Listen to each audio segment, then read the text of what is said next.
Now that I've shared the recipe of the powder and also the marinated chicken, which is kept in the fridge, the best is 1 to 2 hours, which is going to do well. I place the pan. I'm going to pour some oil.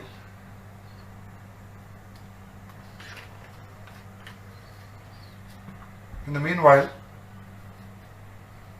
we'll do one thing is we'll do the mixing here for the chicken. I'm just breaking an egg, as you see. Just break a whole egg as you wish, and I'm just breaking some milk. I use this long life milk. You can use any milk. I just pour a little bit of milk into this powder, as you see. I'm just pouring it. This is going to give a beautiful taste. And into this mixture, you can add some salt. And you can, if you want, add a little pepper, but since I've already put some paprika and other things in the powder already, I won't be doing it. And now we can just beat it up.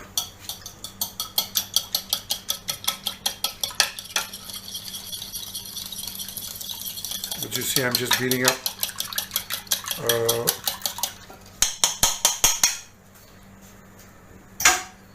And now what I'm going to do is, as you see, I'll take the chicken, which I've already marinated it beautifully.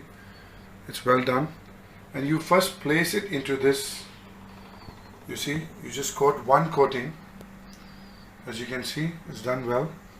Do it properly with the skin. That's where the flavor is. Now what I'm going to dip it. You see this?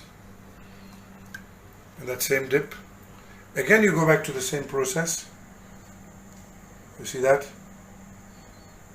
And it's beautifully done, which is a powder of a little Maida, wheat flour, and mainly cornstarch, which I had shared before. See how wonderfully it's been coated. And then we just move it into the pan.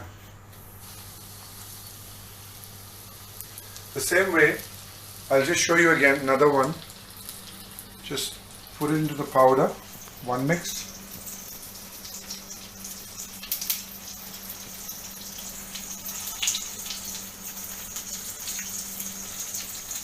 And I'll show you a similar piece. I'll do one thing. I'll show you a breast piece now, which I see I'm going to do it again. It's done powder properly.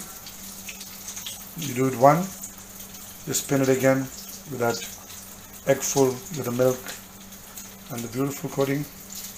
Go back, cover up, turn it, go around, and it makes it so wonderfully coated.